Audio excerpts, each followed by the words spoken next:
Wow, we come together in the name of love. Thank you, Melissa. Welcome, beloveds. Welcome to our adventures in extraordinary respect. You are here today in this beautiful Seal Beach, and how grateful we are to be together. Hello, Zoom. Hello, Facebook. You are welcome, beloveds, in this extraordinary adventure of extraordinary respect. Please turn to each other and welcome to Sunday and being here together.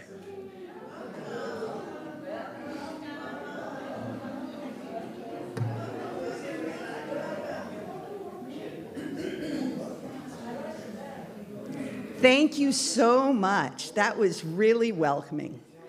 And so now we have another wonderful song from Melissa, because after that last song, Melissa, I am feeling something wonderful.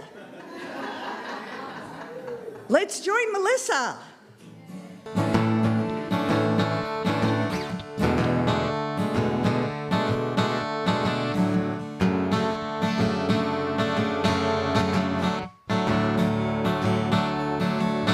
Something wonderful is happening to me right here, right now. Oh, something wonderful is happening to me right here, right now. I can feel it in my body, I can feel it in my soul, I can feel it in my heart, yeah, and it won't let go. Something wonderful, yeah, something wonderful is happening to me right here, right now. Something wonderful is happening to me right here, right now. And all this love inside, we can let it shine. Something wonderful, hey, something wonderful is happening to me right here, right now. Yeah, something wonderful is happening to me right here, right now. Something wonderful, yeah. Something wonderful, yeah, is happening right here, right now. Something wonderful. Oh, Melissa, you have us singing and dancing today. We thank you, thank you. So now we have our exploration vision, and we're going to have it up very soon. And if you would like to say with me, through mindful and respectful exploration, we are creating a healthier foundation that supports and engages a whole beloved community, equipped to launch new strategies for a thriving spiritual sanctuary. Oh, that's beautiful, isn't it? Beautiful. Okay, time for introductions. Are we ever blessed today?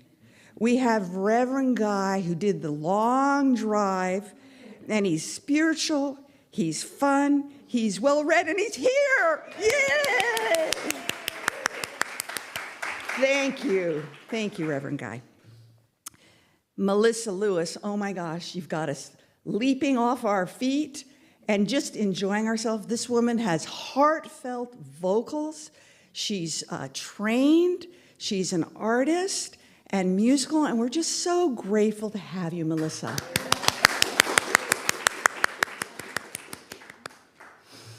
And Carol Ann Perini, she is our dedicated practitioner.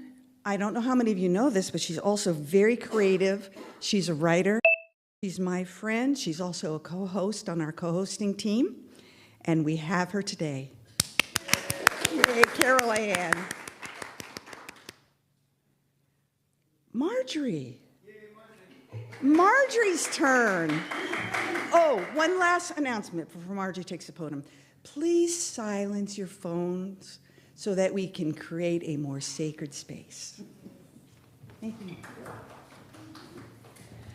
All right. Well, I think most of you know the main announcement is today after service, we are having a vote to unify with Namaste. Yes. It will be after service, probably around 11:30. And I'm going to read something that when the ELT team, the Exploration Leadership team, sent the recommendation to the board, I want to read the first 2 or 3 sentences on that recommendation.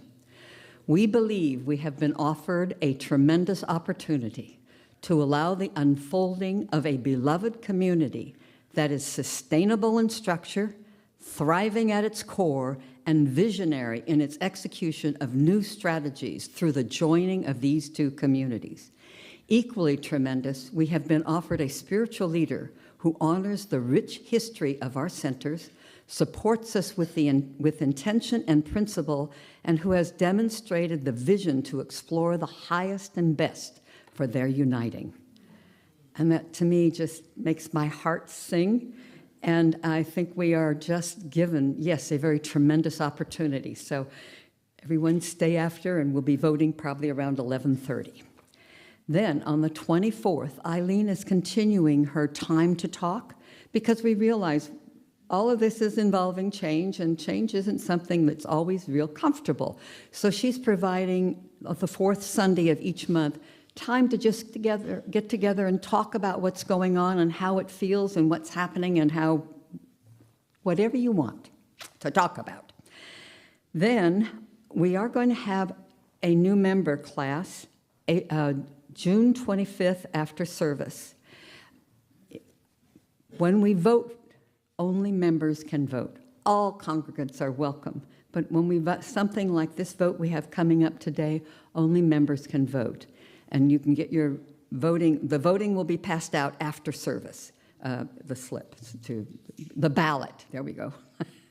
So there may be other votes coming on down the line, so if people want to be involved in the next vote, you can come June 25th after Sunday service.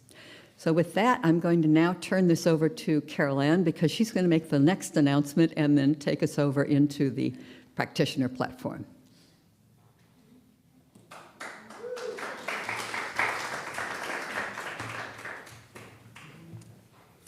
Yes, I have an announcement for next Saturday, but I have a question, Marjorie. Can people who are on Zoom and Facebook, can they vote? Yes. Zoom. If you're on Zoom and Facebook, you may vote in the chat. Your name has to be visible so we can make sure you're on the membership list, and we will count your votes. So people on Zoom and Facebook, yes, you can vote in the chat. Thank you, Marjorie. I appreciate that. So next Saturday, the 29th, April 29th at 2:30, there is going to be an event here. It's entitled Workshop Ascension, A Personal Journey. Valerie will not be here that day. I'm going to sub for her. We work together a lot, so this is not an unusual exchange. And a woman by the name of Pris Munson will be here, and she will be doing what is known as a sound bath. Have any of you ever had a sound bath? Yeah. She is magical. We did the spring equinox, and we did a sound bath with her then, and it was magical. I took off on an internal adventure that was wonderful. So if you are interested, she is a wonderful facilitator. She sings, she recites things. It's just wonderful. So this will be next Saturday, the 29th at 2:30, and you can register through Waves of Joy. Those of you that get Waves of Joy, or I hate to do this to you, Pam, contact Pam. She can do that for you.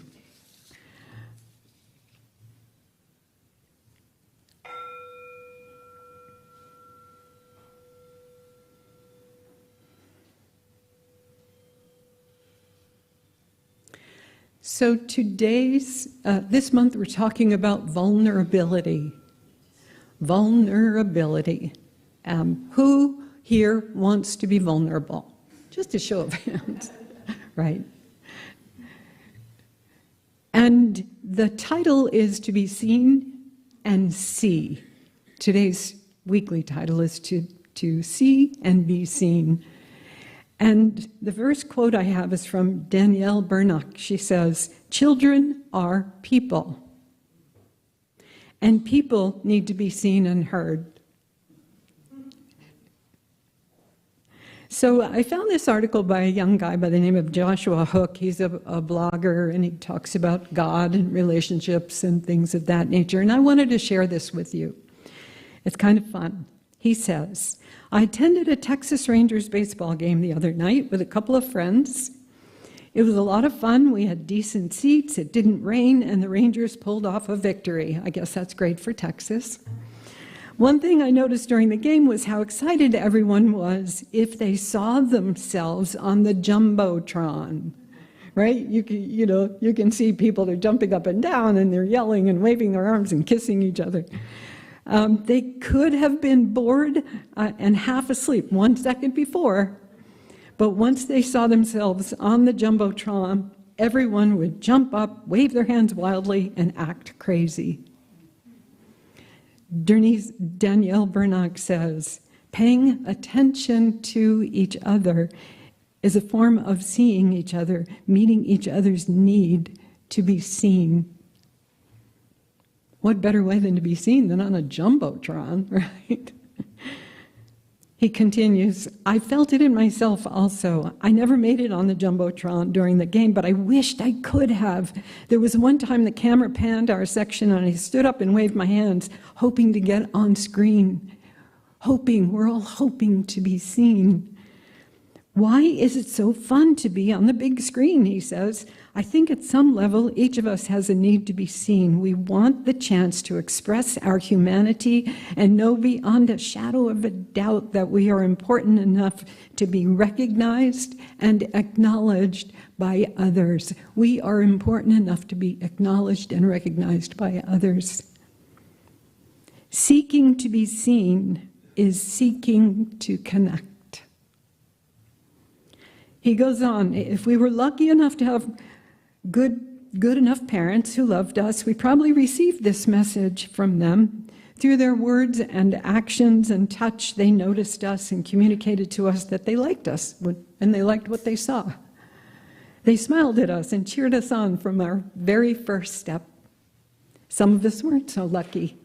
Maybe our parents weren't around very much, or as much as we tried, we couldn't get our parents to really see us, to really pay attention to us.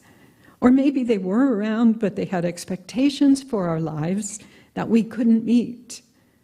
Or they couldn't see us for who we truly were. So we end up going through life like the people on the Jumbotron, trying desperately, jumping up wildly, raising and waving our arms to be seen. Brene Brown says this about connection. "The energy that exists between people when they feel seen, heard, and valued, when they can give and receive without judgment, and when they derive sustenance and strength from the relationship." That's her definition of connection. deriving sustenance and strength from the relationship, that interchange, seeing and being seen. It is a gift to truly be seen, understood, and appreciated for who you are. If you have a friend, family member, romantic partner who does that for you, be thankful. It is also a privilege to give someone else the gift of being seen, understood, and appreciated for who they are. If you have some extra time and energy today, think about giving that gift to someone by listening and asking questions about who they are and what makes them come alive.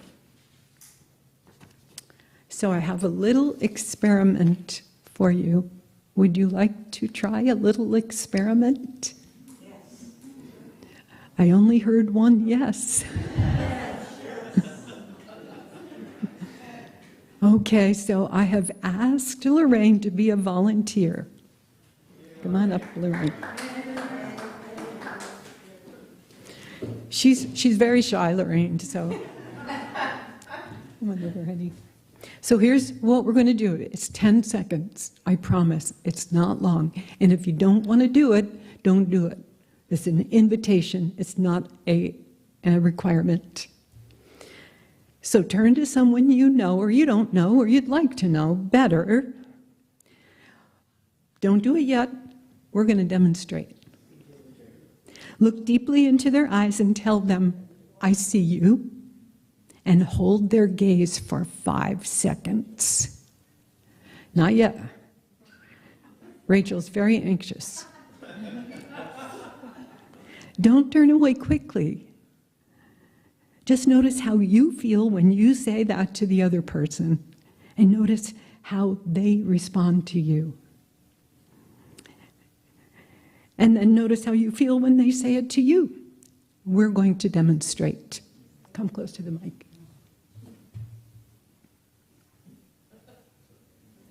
I see you.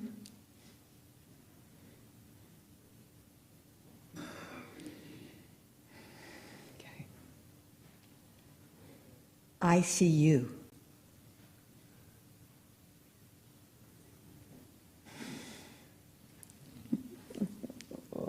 Thank you, my friend. Now, if you're brave enough, it's your turn.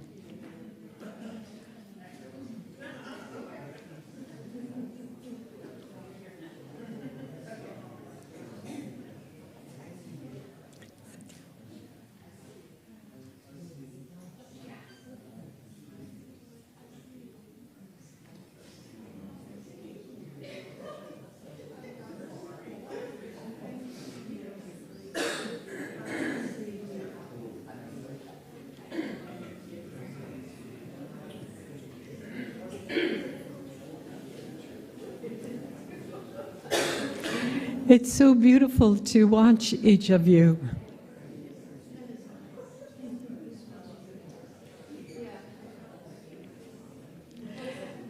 And so, in conclusion, this may sound very odd to each of you, but I think we could solve all the world's problems if we truly saw one another. And so it is.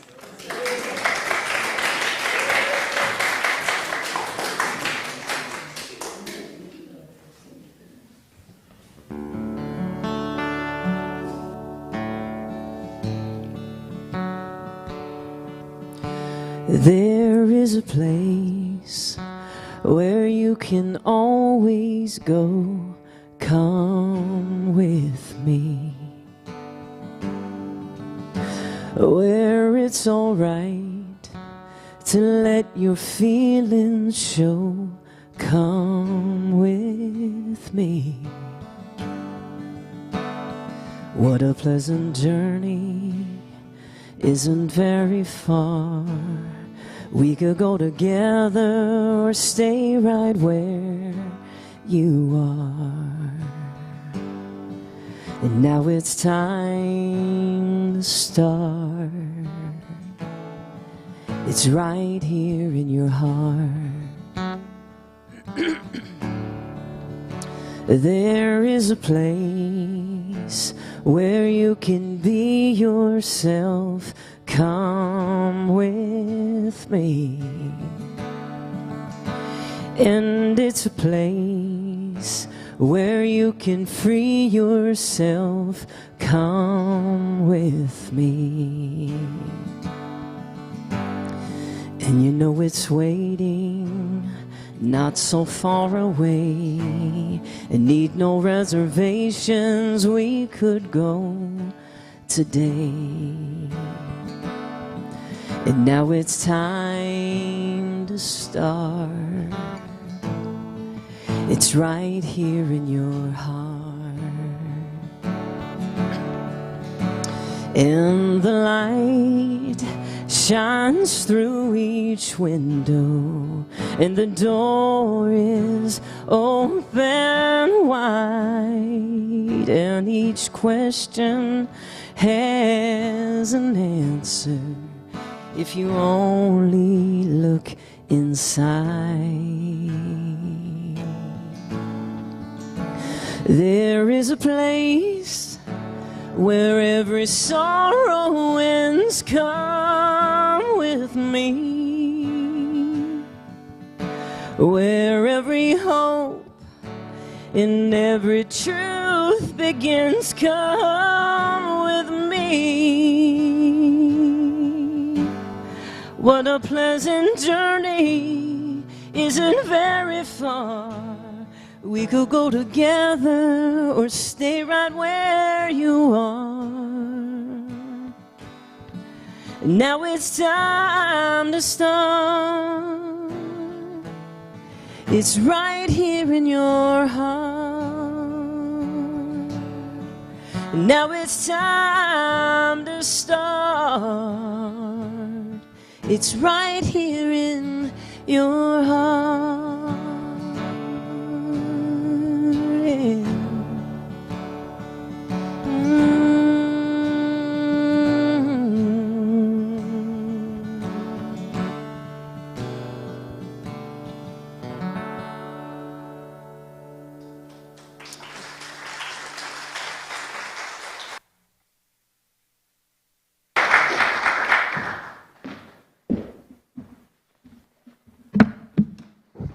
Melissa, thank you so much. So good morning, everybody. It's always a pleasure to be here. As Carolyn was doing her process, I was reminded of something that John Steinbeck once said, where he said, I wonder how many people I've looked at my whole life and haven't seen. You know, I wonder how many people I've looked at my entire life and haven't seen. So my talk this morning is to be seen or see and see somebody, or look and see, or something like that.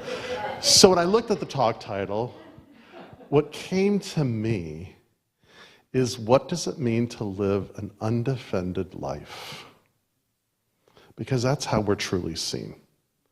And it's how we truly see, because when we are defended, when we have an agenda, when we have something to prove, then that affects our perception of things, and we are looking at things through the eyes of our own agenda, as opposed to being curious as to what's possible.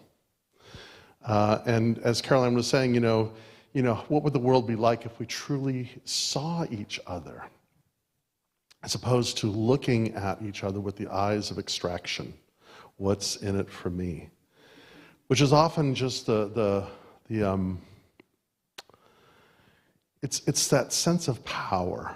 And I've been thinking a lot about power lately. You know, in New Thought churches, we talk a lot about, you know, qualities of God. You know, God is strength, God is order, God is power. And I'm like, who needs those things?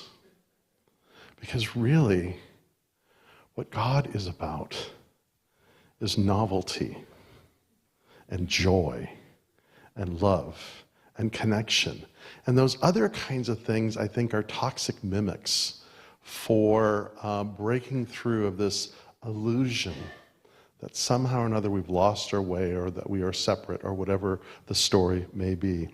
Anybody that's talked to me this last month has known that I've been chewing on this line from Bob Mesley, who wrote like a fabulous book on process theology, where he says, the cosmos is like a jazz combo, rooted in the past and innovating as it goes. Yeah, and I often quote Teilhard, as you know, and Teilhard says, that our evolution become intentional. But how we are intentional, how we are novel, how we are innovated is rooted in the past and making it up as we go. Responding to, reacting, learning from, seeing what may happen and where it goes. There's this line from Walter Brueggemann that I deeply love, where he says, memory is to hope as amnesia is to despair. Memory is to hope as amnesia is to despair. And we're going through these celebrations, Passover, Ramadan, and not Christmas, Easter. I mean, it wouldn't be an Easter Christmas if there wasn't an Easter. So an Easter, which are all kind of rooted in the Abrahamic traditions. And we tell the stories this time of year so that we will remember. That's what it says. I mean, you go to a Seder and they say, why is this night different? Why are we doing this? Why are we eating this food? Why are we doing all this? So we will remember. And what do we remember? Well, we remember the truest thing about us, which is that we are the beloved of the divine. And that's where true freedom comes from. And I've been thinking about this quite a bit because, we're in the Easter season. And it's kind of interesting, my community, I make a big deal about Easter. And Easter is not a day. I mean, it's a day. But Easter is not really about the event that happened in the past. Because if you think about it, it has nothing to do with a missing body. Because none of us were there. None of us really know what happened. And when you read the Gospels, they're not talking about, where the body went or who had the body. What they're talking about are people who encountered the living presence of the Christ presence. And their lives were changed forever. In the book of Acts, chapter 4, verse 20, I know that because that's one of my favorite numbers, 420. There's a line where Peter and John are dragged before the Sanhedrin, and they're being told, don't talk about what's going on. And they say, we can't help but talk about it. We can't help but talk about it. That's not power, that's joy. That's innovation, that's novelty, that's seeing things new. And in the ancient world, Easter is considered a state of mind. And it's also a time of year so that we remember. And we remember what we're looking at and with the eyes in which we're seeing it. And how interesting it is to see the world from the eyes of the resurrection. Behold, I make all things new. That the sorrow is filled with joy. That the despair is filled with hope. And, it's interesting. It's interesting for me. It may not be interesting for you, but you're going to listen to me because here you are. So I can't believe I did this, but I just finished reading Lord of the Rings again for I think like the 6th or 7th time in my life. And, it's interesting because literature like that, like Dante, what happens is you become immersed in the story and you realize that it's the soul's journey. And so I found myself last week just in this deep funk kind of place, just this stuff. And, the eclipse was, of course, building, and that was part of it. And then it was really interesting to me because what I also noticed is this was the time in the story that I had traveled to Mordor and what that looks like. And Mordor is the result of this distortion based on power, of remaking things in our own image, and where that will eventually take us. And I was just kind of really stewing in this, and mercifully,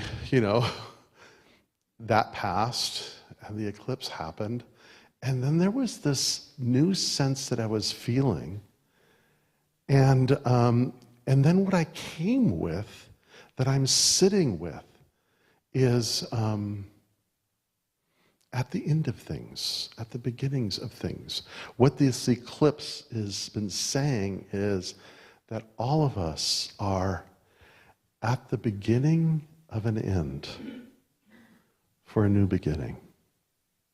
That something is passing for something else to come forward. And that our roles change as a result of that. In Lord of the Rings, there's this one character, there's this woman, her name is Eowyn, and I won't go into the whole thing, but I could. But she has been a warrior. She's a shield maiden. And, she's almost clinically depressed because she's denied the opportunity to fight in the great battle. But when the battles have been fought, she realizes that her entire life has been lived with this sense of urgency. And what happens when that sense of urgency passes?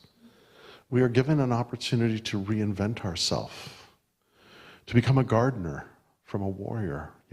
Remembering Isaiah, to beat the plowshares, beat the swords or the spears into plowshares. And to come away into this new place. And what's interesting about the resurrection story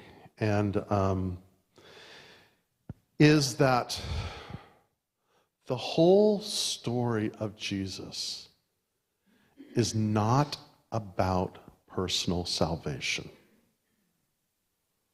Let me make that really clear. First of all, in the time of Jesus, in the teachings of the Abrahamic religion of Judaism at that time, the concept of individual or personal salvation would have been completely unheard of.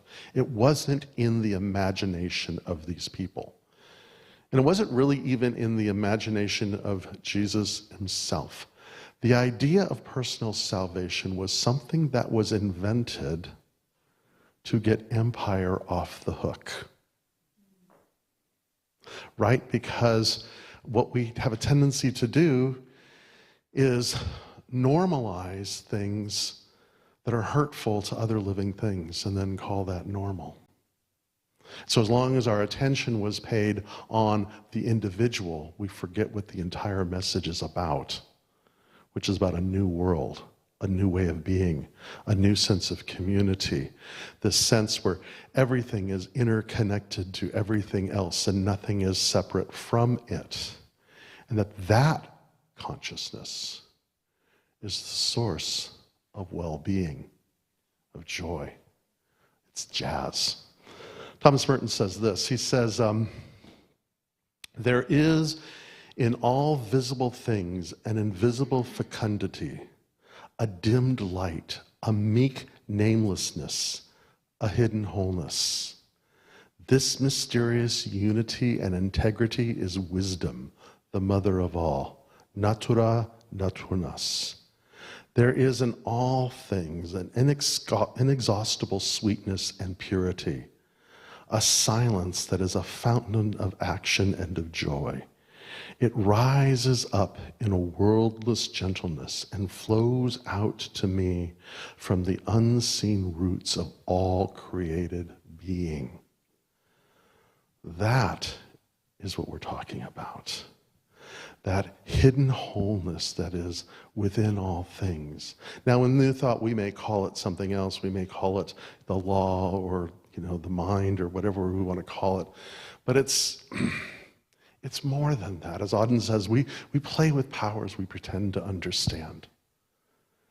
But in the silence, to sit in that sense of hidden wholeness, where we can perceive everything as interconnected to everything else and nothing as separate, which, by the way, means us as well. And then we begin to cultivate the eye of the heart and the ear of the heart. As Pascal says, the heart has its reasons of which reason knows nothing. We know this in countless ways. It is the heart which perceives God and not the reason. That is what faith is. God perceived by the heart, not by reason. So again, if we consider this resurrection story, and this great thing that happened and where these people were encountering this consciousness of the Christ, where was it found? Wasn't found in an empty tomb. Wasn't found at the cross. John's gospel is very explicit where we find this resurrection quality, presence, hidden wholeness. It is found at the table. It is found when two or more are gathered. And it is found in the least of these.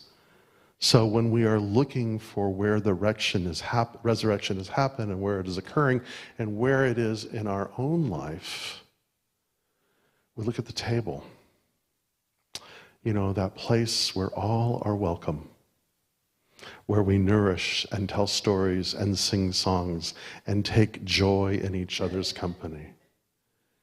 It happens where two or more are gathered, where there is a confluence of consciousness, a sense of agreement, a sense of consensus of what is possible.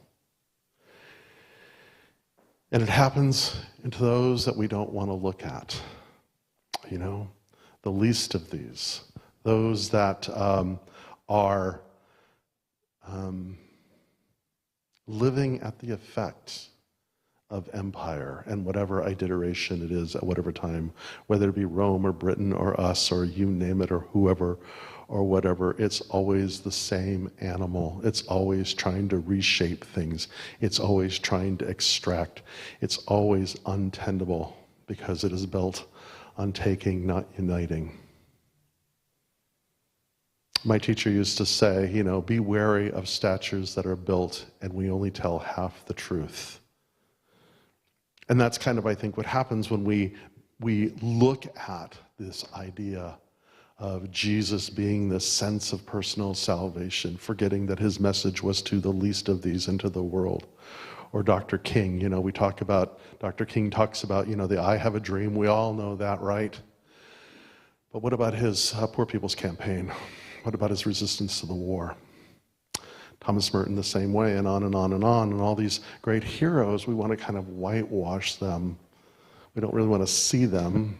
We want to observe them so that we can feel good about ourselves. Or maybe I'm just talking to myself in that sense. The heart perceives, not reason. Because living in the experience of hope is totally unreasonable.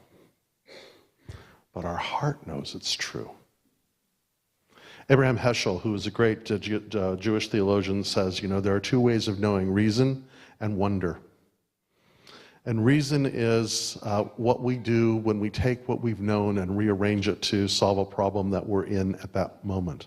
But there's no novelty in reason. It is simply knowing what we've known. But Heschel says that every day we should be surprised. We should be filled with amazement and awe. Because wonder, awe, surprise, they lead us to reverence or awe. And that leads us to insight.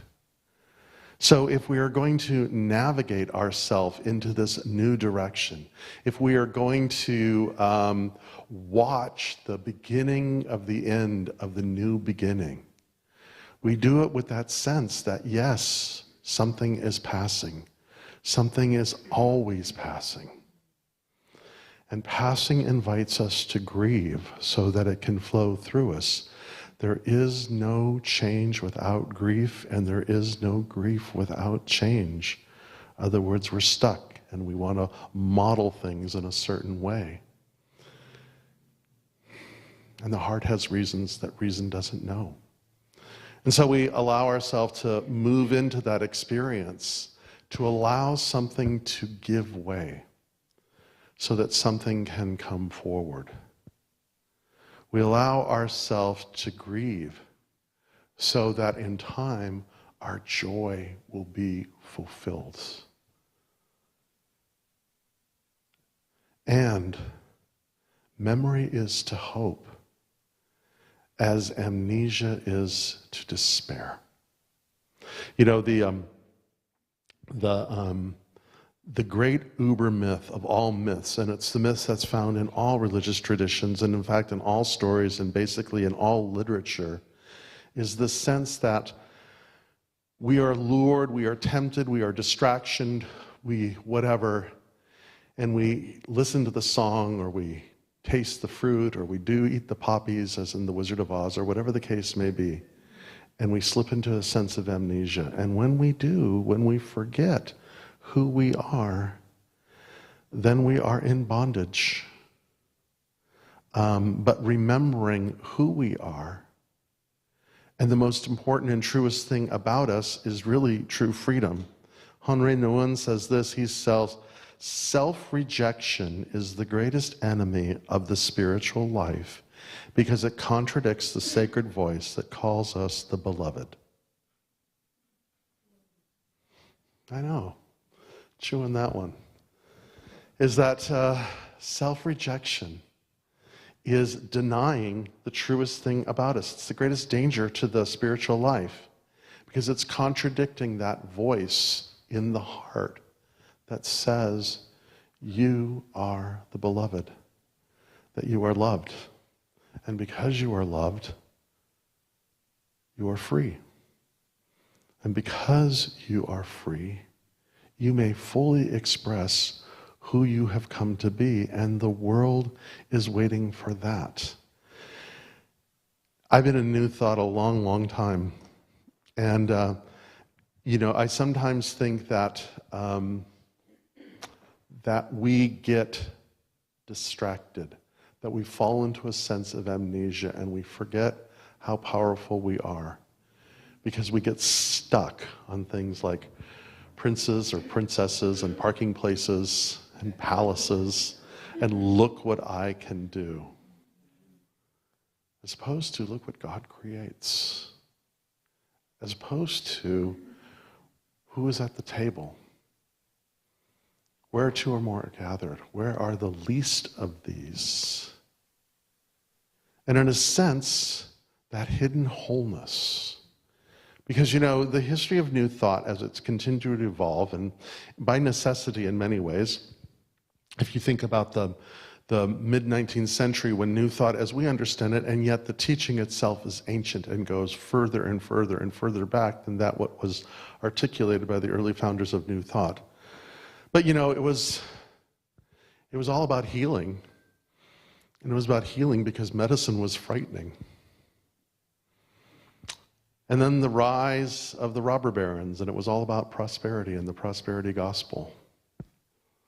But we're more than that. The teaching is more than that. The teachers themselves are more than that. That hidden wholeness is more than that. Because it's about well-being.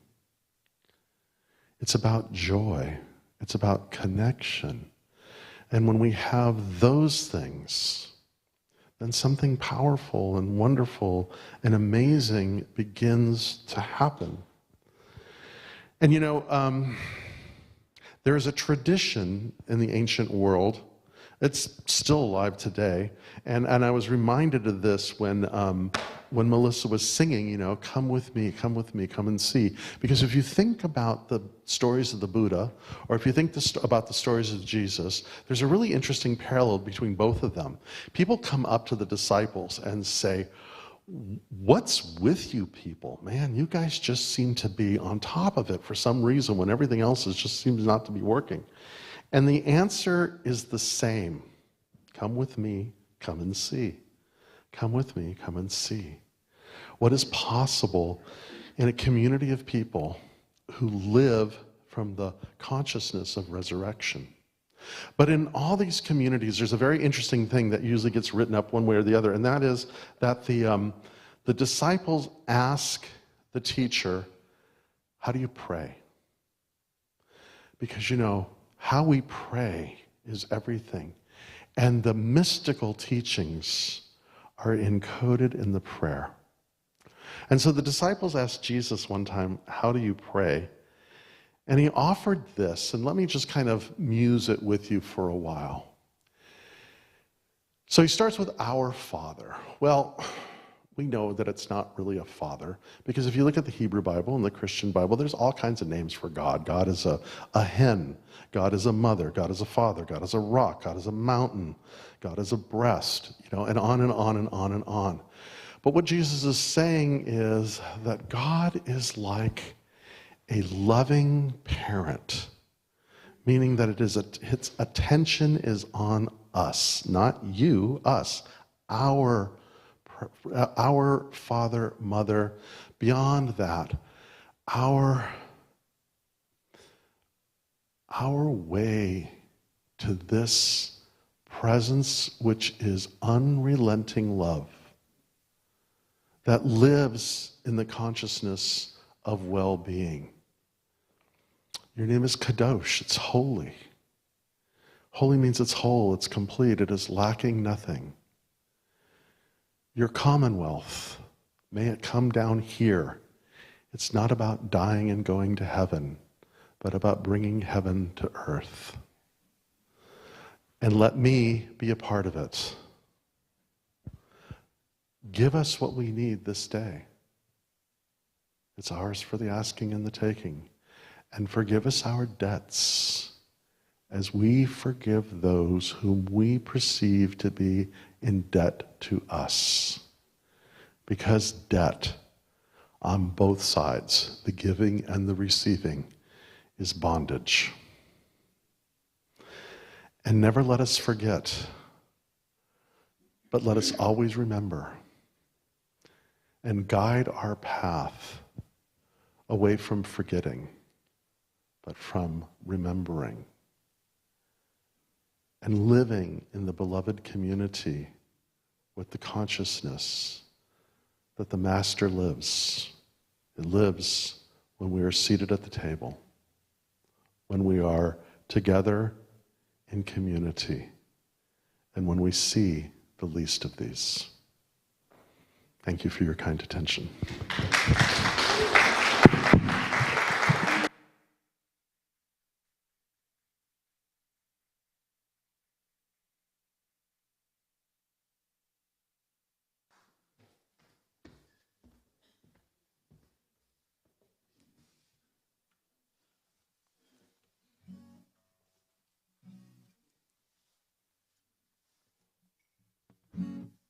It's probably better if I turn the volume on.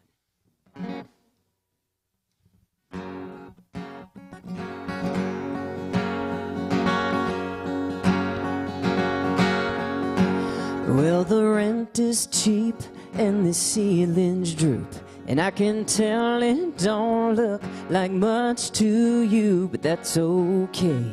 Yeah, that's alright. Just let me be.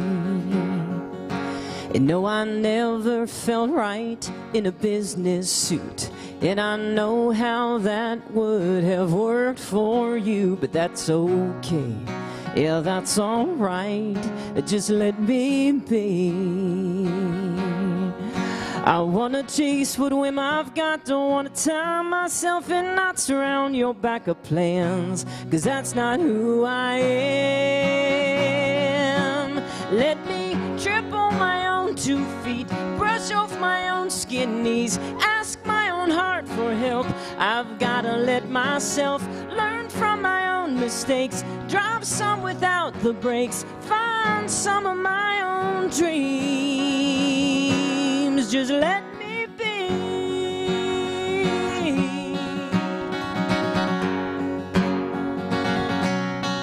Well, I put my last $2 in this washing machine. I guess I'll live on trust and canned baked beans for a while. That's alright, just let me be. And now I might get lost, but I'm not broken down. And if I spin my wheels, just let me ride it out. I've got time, I'll be fine, just let me be. And I know what I have to do, and all I really want from you is just some faith in me, a little room to breathe. Let me trip on my own 2 feet, brush off my own skin knees, ask my own heart for help. I've gotta let myself learn from my own mistakes, drive some without the brakes, find some of my own dreams. Just let me be, yeah. Trip on my own 2 feet, brush off my own skin knees, ask my own heart for help. I've gotta let myself learn from my own mistakes, drive some without the brakes, find some of my own dreams. Let me be, yeah. Let me be, let me be me, yeah.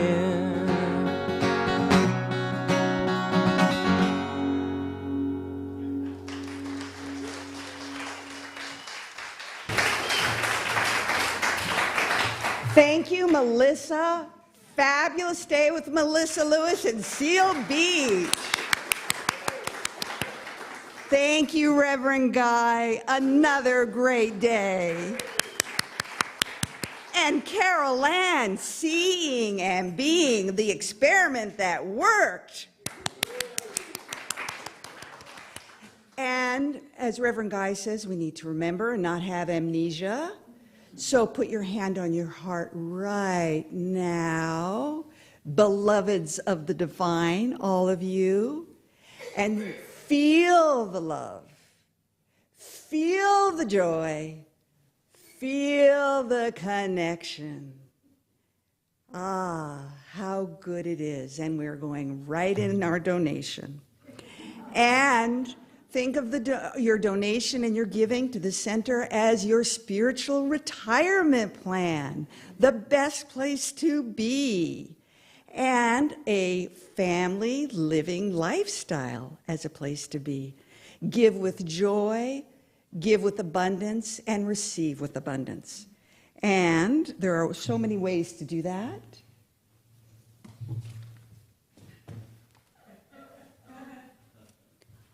Online giving, text to give, something else. And we have donation stations, and you can put cash or check. What are those fake coins that we're supposed to think are real? What is that called? Bitcoins. You can put your Bitcoin, whatever that money thing is. Whatever you want, we are so accepting. So now we're going to say our divine offering blessing. And we'll have, oh, it's up. Okay. Please join me. Divine love through me blesses and multiplies all that I have, all that I give, and all that I receive. I am prospered. Thank you, God. Okay, how do we pray? How do we pray? Practitioners, stand up. How do we pray? What are the practitioners going to do? They're going to see you at affirmative prayer, and you'll know your divine connection and feel your love. And this week, I would like you to stand up, everybody with the practitioners, and give practitioners a standing ovation. Yay, practitioners!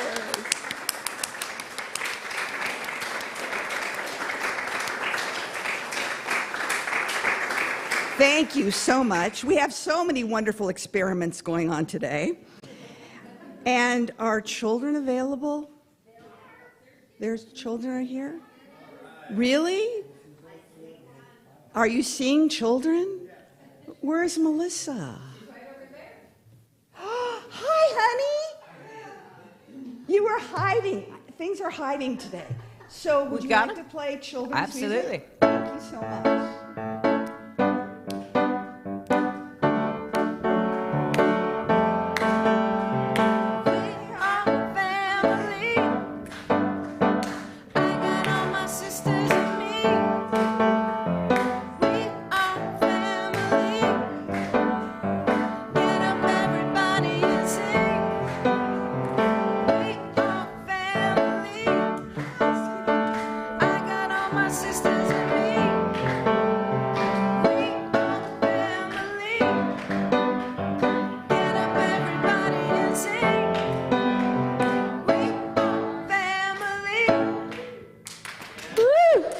Thank you, Melissa.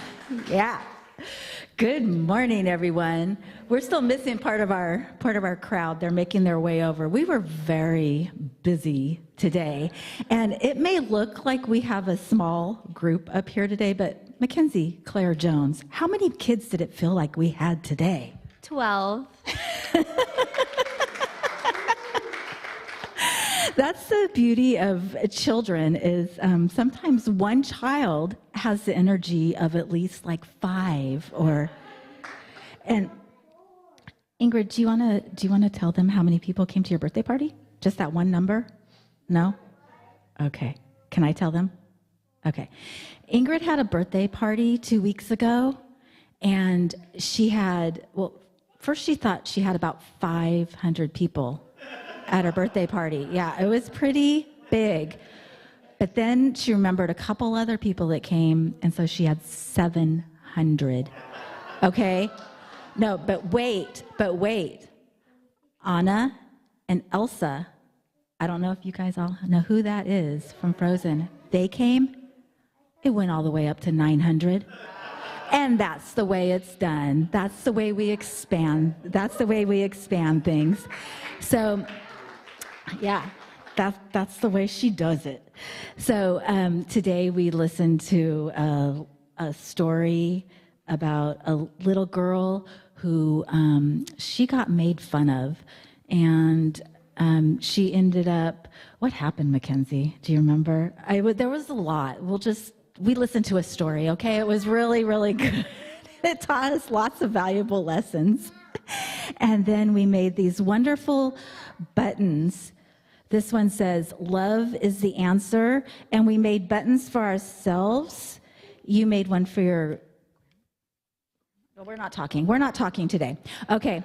Oh, here we go. Come on up. She made one for her grandma, and we also made them for you guys. So my intention was to pass them out to you, but so see me after service, and if I can give them out.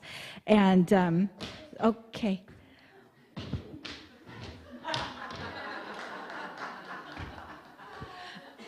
Do you want to share what went on in your half of the world? Pretty much the same thing, and we made more buttons to pass out too. Okay, what did they say? Love like crazy. Oh, yeah. You are love. Love lifts all. Infinite creator. No wonder it took you guys a while to get over here. You were busy. That was after a really deep lesson, too. All right, I made one that says, "You can." I made another one that says, "I am the creator." I made another one that said, "You are loved." And then made another one that said, "Strength resides within me." Beautiful, beautiful. So yeah, we would like to share some of these with you. If you would like one, see any of us with buttons after service, and we will share them with you. So have a wonderful Sunday, everyone. And now if you'd like to stand for the benediction, if you would like that. And if you are ready, let us say together, something wonderful is happening to me right now. It is this thing called life. Life is in my mind, life is in my body, life is in all that I do. I give thanks for it, I accept it, just the way that it is, and just the way that it is not. Thank you, life. And now the peace song.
Thank you. Great Sunday. See you next week.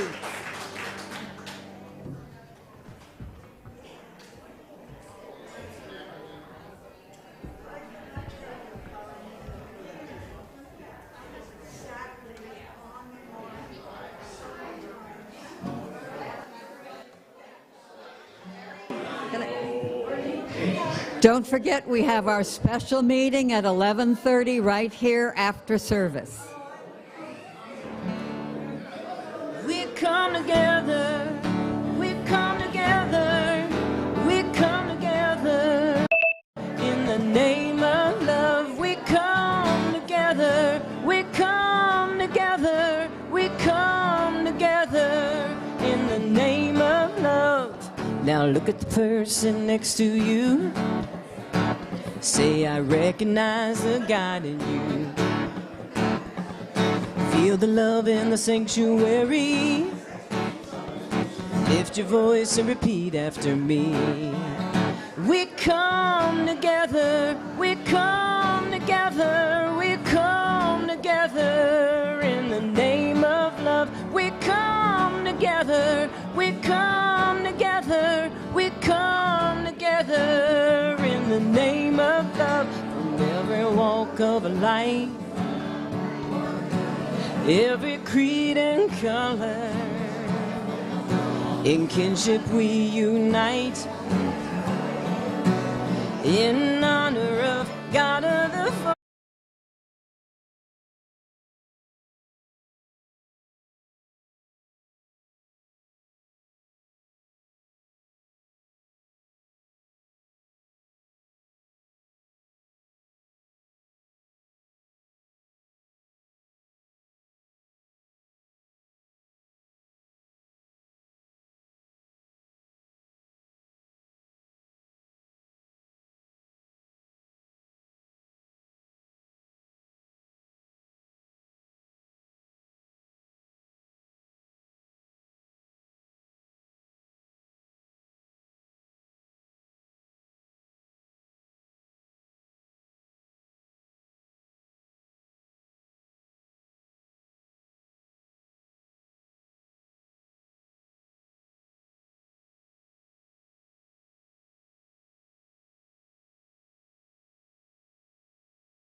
I am here to say that we are coming together.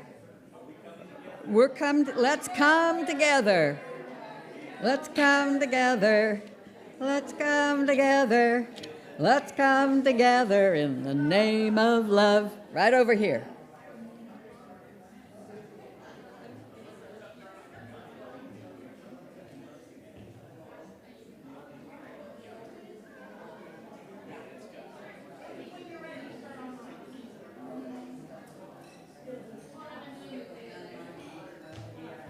Got it. Right here? Got it. What? No, just, yeah. Yeah, I will. Okay, guys, I'm going to do this real quick. Are we online yet? Yeah. Yeah? Okay. Okay, let's do an invocation to get started.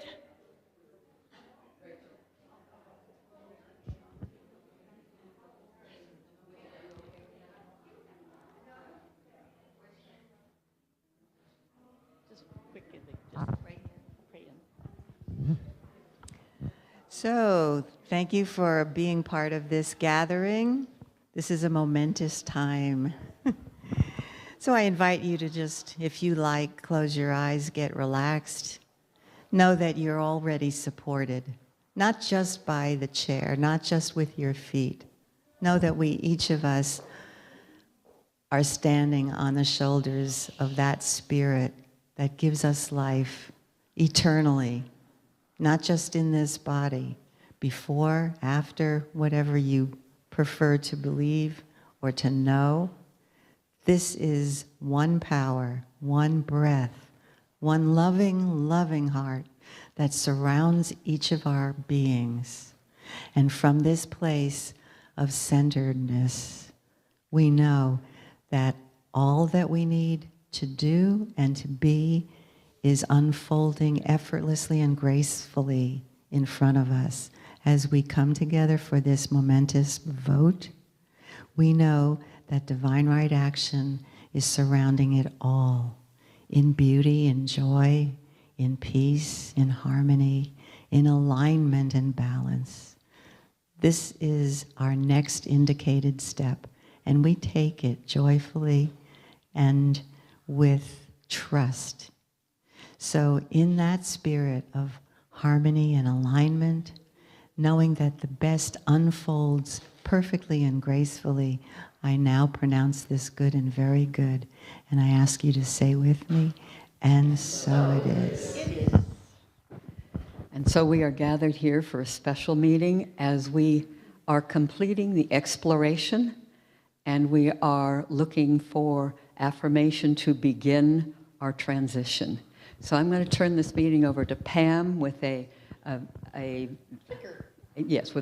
and a PowerPoint. If you haven't gotten your ballot yet, go back and get it from Pam. I understand many people are voting already, but if you haven't voted, go back and get your ballot and vote. Okay, and you will sign the membership list. If you're online, there should be a poll. Is that up, John, that they can vote yet? If it's not yet, it will be. Okay, there should be a place at the bottom of the Zoom link that you can put up the poll.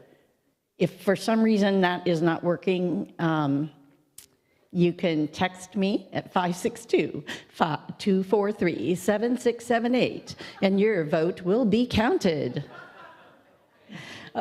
Okay, it's up. So again, if you're a member, you can vote. If you're not a member and want to sign up, please fill out the form, and sometime at the end of May, I think we decided, end of June. We couldn't find an open date. At end of June, we will have a new members class, and then you can attend that and become a member, which would be fantastic because we have so much fun. Yay! Okay. I'm just going to flip through these really quick because these, oops, that was quicker than I wanted. Oopsie. Okay. There we go. As you know, for us, it's been over 6, 7, 8 months.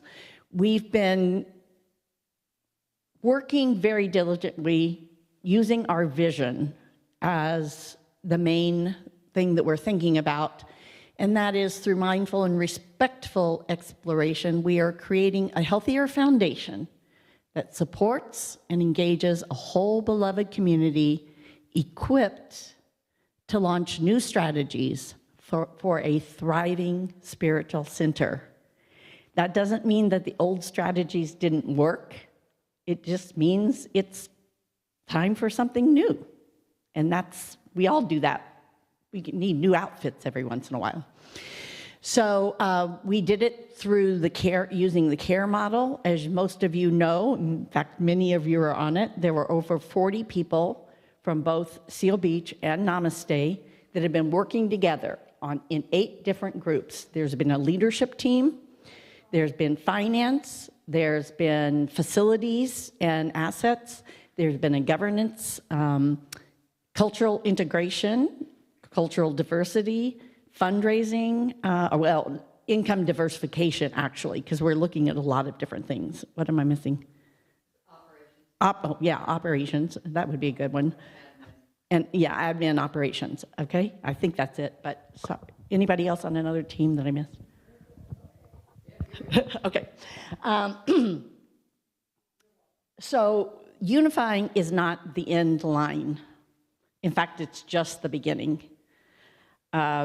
We have a lot of work in front of us, but it's joyous. I am thrilled because as most of you know, if this goes through, they are hard workers. They got so many hands that are willing to help out, and we could use some more hands. Our hats are getting messed up. There's something greater for us to discover. The process with which we engage together will reveal something. And part of the journey has been being able to step out into the unknown and let it come about by working together and loving each other and supporting each other and asking questions and being willing to be open to new possibilities. And for me, it has been, to tell you the truth, I don't know that I could have kept doing what I'm doing without knowing that there was some greater yet to be. I was getting tired. I was really, and so not that it's about me, I don't think. No, it's not about me. It's about you. And we want to support this loving community that has been so much to each and every one of you that are sitting here, each and every one that is watching on Zoom. And for those of you that are not here, I want you to know, that are here, I want you to know that on Zoom and Facebook, we have over 20 people every single week, closer to 25, and sometimes 30, that are still a part of us. They watch every single week. And they are part of our community as well. So therefore, we are always addressing them and always welcoming them. Because even though they can't make it here or choose not to make it here, either way, it's fine. They're still part of us. I'm not going to go through that because this is things that they gave us that we could use. And I meant to take some of these out, but I got a little busy yesterday. Again, we definitely don't need... Okay, we're going to go count now. So if you have not voted, please go back there, sign the membership list, and then we will count real quick. And if you're online, you can vote on the poll. If you're on Facebook, write it in the comments. And sorry, that won't be anonymous because I didn't know how to do that. But the online poll, I think I checked that box. And after this, we will give you the vote things real quick, or unless you want to do something different. I think it shouldn't, there's only one item. All we have to do is count the yeses and the nos. And so I don't think this will take more than maybe 5 minutes at the most. So you can just communicate and have fun.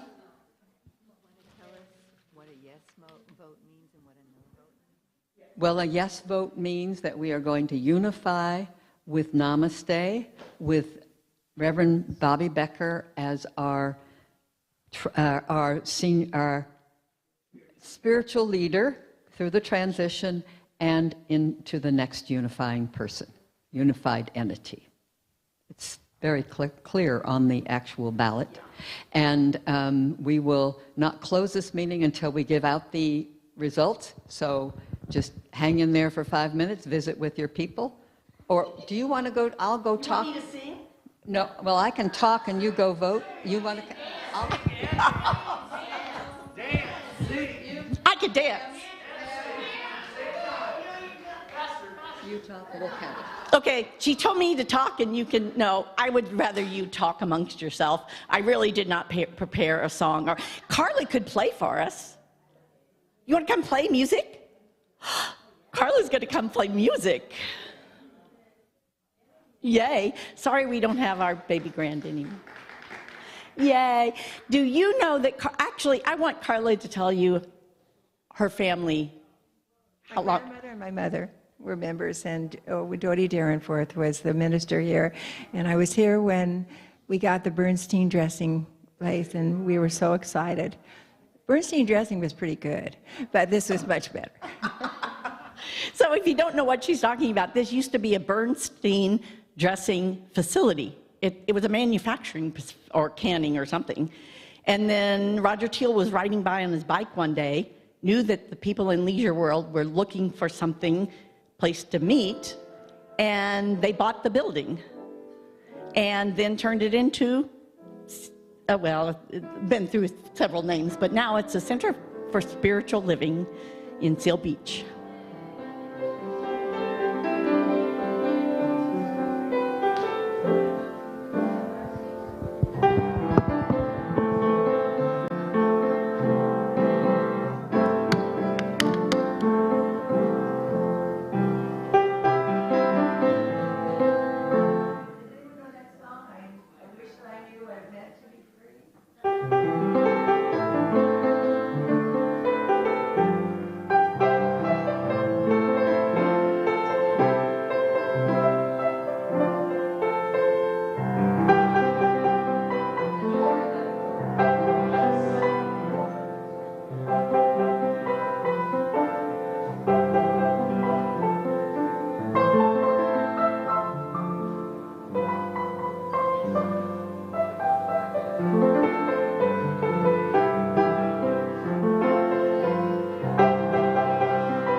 All right.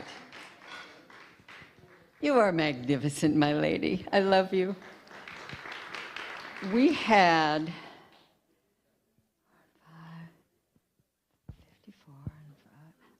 59 people voted.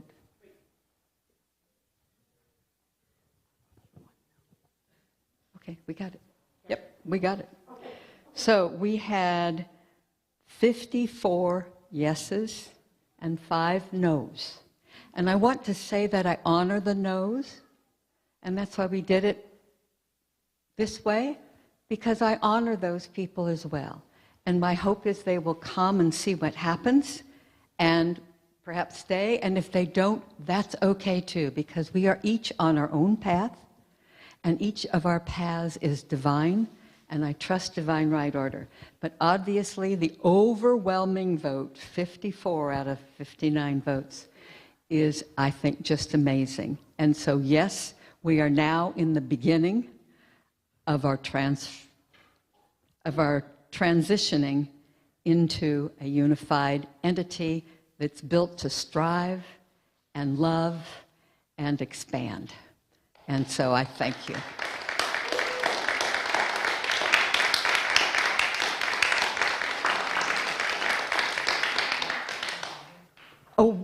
Yes, we have flowers. Feel free to talk to Janice. And she's going to fill you up with flowers. These are from Steve Blue's memorial that was yesterday that was just lovely. And so let's close our eyes as we, recognize that there is just one power and presence that is all love and all joy and all peace and, clarity and wisdom and, oh my goodness.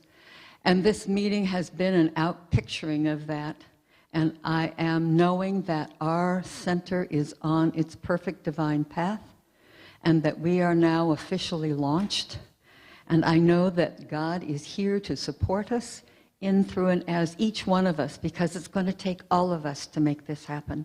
And so we're all going to be involved in this, knowing that it is all God and it is all good. And so I release this saying, and so it is.